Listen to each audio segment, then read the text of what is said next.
Hey, go-getters. Welcome back to another episode of The Pursuit will help you awaken your potential, achieve your dreams, and leave a legacy you'll be proud of. Today, we're focused on happiness, how so many of us have actually got it backwards and upside down. And sometimes the very things we're doing to try to be happier are actually causing our misery. Today, we're going to be showing you some tips of how to turn that whole thing around. So with me in the studio is Katie. Hey, I'm Patrick. I'm Katie. Good to have you back. And you're the new, for those of you who missed the announcement, you're the official new co-host of this. You're on the podcast, you're on the show, you're on the everything. That's right. I'm in your house and I'm in your podcast. Oh my gosh, can't even get rid of you.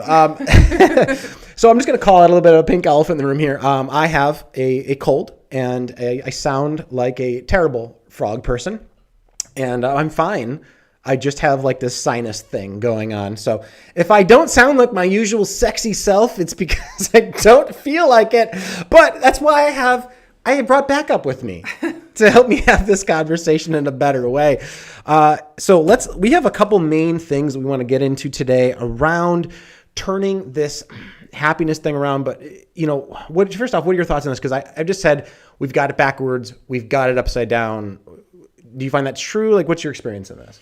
Well, I think me personally, I have felt in my life that I'm just like waiting to be happy until this happens, till I have this experience at work, or I have this experience with my family or myself or whatever.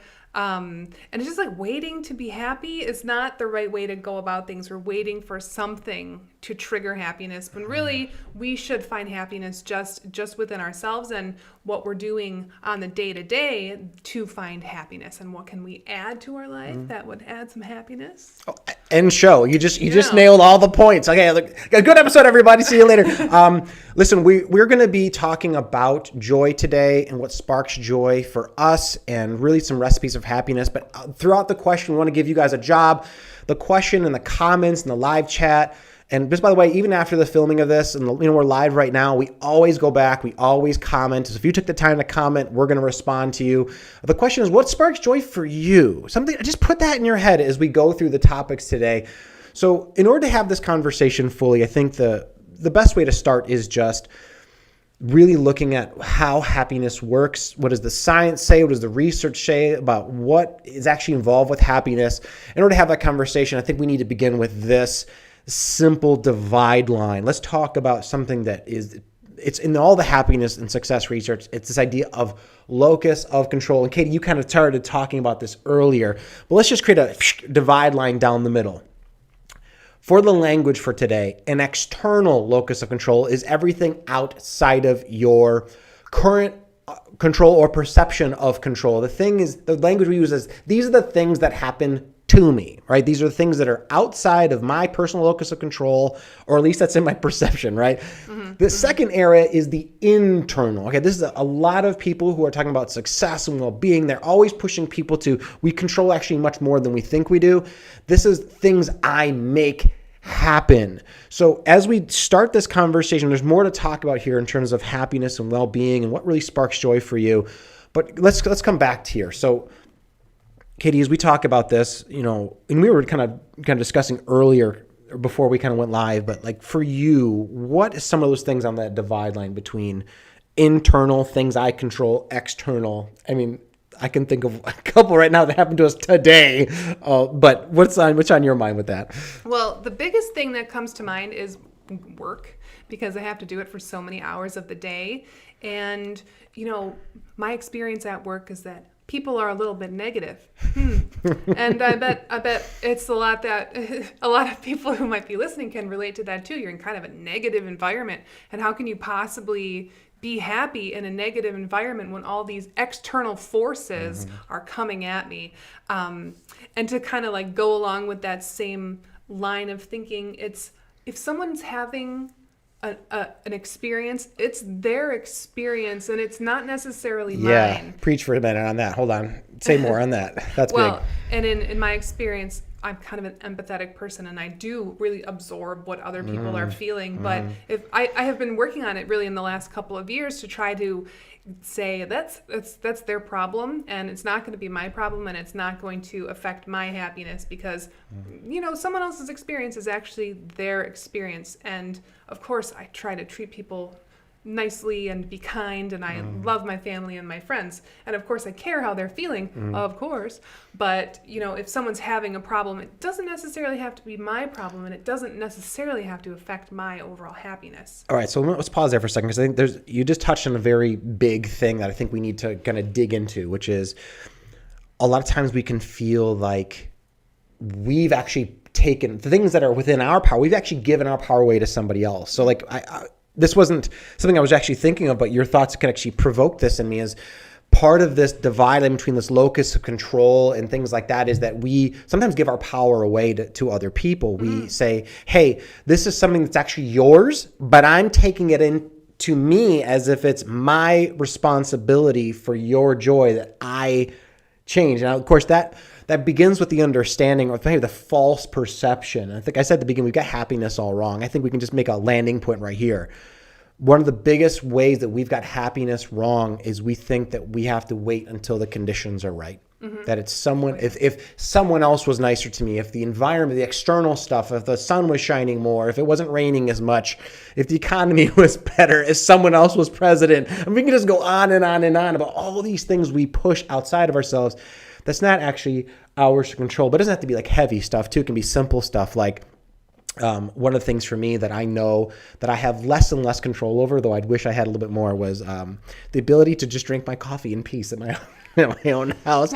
We have little kids running around, and that's not within my control. I would love to think that it's in my control what they do and how quiet or loud they're being, but the truth is that sometimes I just get little moments like, okay, quick, it's a little moment of quiet.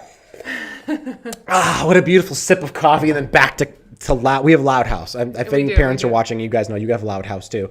But we want to kind of keep this back on this. So there's this idea of locus of control, and I kind of want to go back to this slide here for a second. Things that I make happen. Let's shift gears. Let's talk about the internal control. I can control my mindset. I can control my attitude. I can control the lens in which I'm looking at something. Now, for many people, this is not the human experience. We say we have a completely different language. For a lot of us who are on the success track, we're goal getters. It's why you're watching today. A lot of people who watch shows like this and listen to content like this have slowly but surely come into the awareness, into truly accepting I am in control of my happiness. There's much more within my internal locus of control than maybe I was even aware of, or I wanted to acknowledge, or I wanted to accept. It was so much easier to just push all that onto someone else, whether that's in your relationships, your friendships, your work environment, everything. Do you find that to be true? Yeah, or even, you're talking about successful people, but even the things that you achieve. Yeah. If you're constantly, and this is kind of funny because this is what you focus on, is achieving your goals, and you have, here's how we're going to get there. Your happiness doesn't actually have to occur once you get through those steps, and once you reach the goal, you can have happiness while you're working on it. Wait, what? Yes. And I read this interesting quote. It was on Instagram, so I'm not going to get it right, and I don't even know who posted it. But it was the idea of this artist who said he wasn't just going to find joy in creating his art. He was going to say everything he did was art. Making his breakfast was his art, and making his bed was his art. So that kind of struck me, because I was like, well, that's kind of a cool idea. Instead of like getting all like the crap stuff off your list, like making your bed, whatever. It could be part of your joy and part of your happiness, and just part of the daily life. Just getting through your daily life could just be part of your happiness. I like that. Instead of just having everything being like, ooh, I got the thing, I got the money, I did the stuff, and that's now I'm happy. But you could just like live your life happy. We should just probably end the episode right there. Really? That's you're ending on a gem. That's a gem right there. But isn't that just mindset? I think that it comes down to, well, actually, let me use that to pivot to our next topic. So we talk about internal locus or control and external, but let's talk about this next part. When you look at human needs psychology, when you look at what human beings need to not just survive, but to thrive, you come into this understanding that we have a need for certain things. So gratification is, and I know that may cause some waves here, but gratification is actually part of the happiness equation. Part of being happy is finding what you love and bringing that more, not less, more into your life. So in this sense, gratification is having what you want, the kind of marriage you want, the kind of health you want, going after what's important to you. That's gratification. But on the other side of that, let's talk about gratitude. So if gratification is having what you want, then gratitude is wanting what you have. And I think that if you tilt too far in any one direction, I think that's where we go. One of the other ways we go wrong with happiness. And it just seems for me, and you can see in this graphy do I've got over here, that joy somewhere is in the middle. It's in the balance between gratification and gratitude. And let me ask you this. I talk about locus of control. I can hear our child just woke up. So like, that's not within my control. Talk fast. Yeah, I got to talk fast. What have you seen, when I talk about going too far left or too far right, do you have any examples of that in your own life or something you've seen? I mean, do you agree? Can we go too far into gratitude? I mean, it sounds like, how could you be too grateful, or how could you be too chasing dreams? And like, do you see any dangers in either end? I mean, I put a lot of emphasis, whatever, on achieving things. That's just the kind of person I am, and I really, I encourage people to try to go for what they want. So a lot of focus on my life is achieving things and getting things off that list as I'm getting closer to a goal, and that's gratification big time because I get a lot out of that, but I can easily lose sight of the things that I have already achieved, and I can have gratitude for that. Because if I lose sight of all the things I've already done, or the things I already have, or the things that I haven't even worked for that are just naturally in my life, you really lose balance. I 100% agree, and I think that just to paint this vision, so if we sat too far into our gratitude and we just sat there and like the house is burning and everything is in danger and our health is in the toilet and everything like that, but we're just focused on everything that's good, that ultra positive thinking. I know this may be risque to say, but I think that that's too far tilted. I think that there's moments where we need to get up, take action, and change things. And I think that we need to be ready to make those moves. I mean, as goal-getters, we need to carve our life the way we see fit.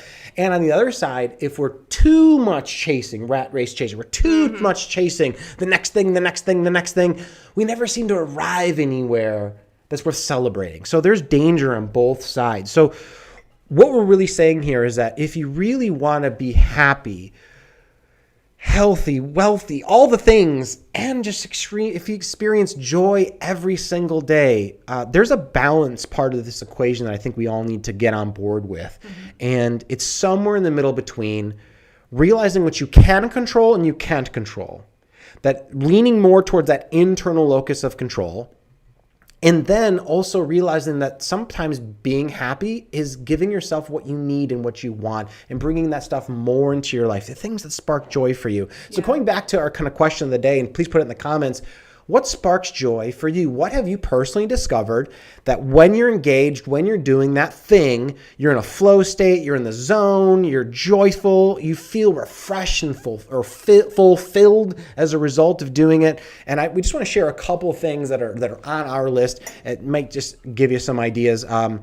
Number one for me, and I realize this is kind of the outside of locus control, I mentioned this one earlier, is having quiet time to myself. So that's something that I'm always chasing. I'm always trying to find ways where I can get it. And when I do get it, introvert. When I do get it, it's like, oh, it's so delicious. There's no one asking me anything. It's like then my creative juices can flow again and I can hear my own thoughts.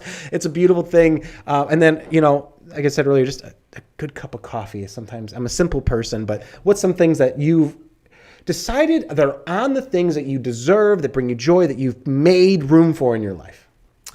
Well, it's also quiet time for me. We're desperate for it. But I get it. But here's how I get it. I started waking up before 6 o'clock every day. Yeah, no. And I will go and I will sit on my couch. I don't know if you've seen on my Instagram, my big dog lays next to me and he gives me a big snuggle. And I really quite like it. And I will read a book and I set that coffee maker to go, automatically in the morning so I can have my coffee while everybody is sleeping. Hopefully everybody is sleeping. And that's how I get my quiet time. And it's actually added so much joy into my life, which sounds kind of stupid, but I will sit there and read a book. It doesn't even have to be like a book with a point, a personal development book. It can just be like I read this super scary book and I was really into it, and I got to read it every morning. And because things, you lose track of your day, and sometimes I'll go for a walk and it's still almost just getting light out, and those are just things that I've added to my life. And the funny thing, I'll say something about you. I'll tell you about me. I'm ready. He says he's an introvert and he wants quiet, but a couple times you've gotten up with me in the morning and you just want to talk to me. I'm a chit chatter. I like chatting. I'm like, how you doing? How you feeling? What do you think about it? I'm like, we're not talking. This is non-talking time. This is not time to do a job. It's not time for anything. And one thing I was thinking about, what did I want to talk about on this podcast today? And it's that you can do things that don't have a point if you love it. Yeah. If you want to sit down and do a puzzle, why? It doesn't, aside from it being something that you like and it brings you joy, it doesn't advance you in your career. It doesn't advance you in your love life. It could if you did it with a person. Sexy puzzles. Sexy puzzles. My mind just went crazy.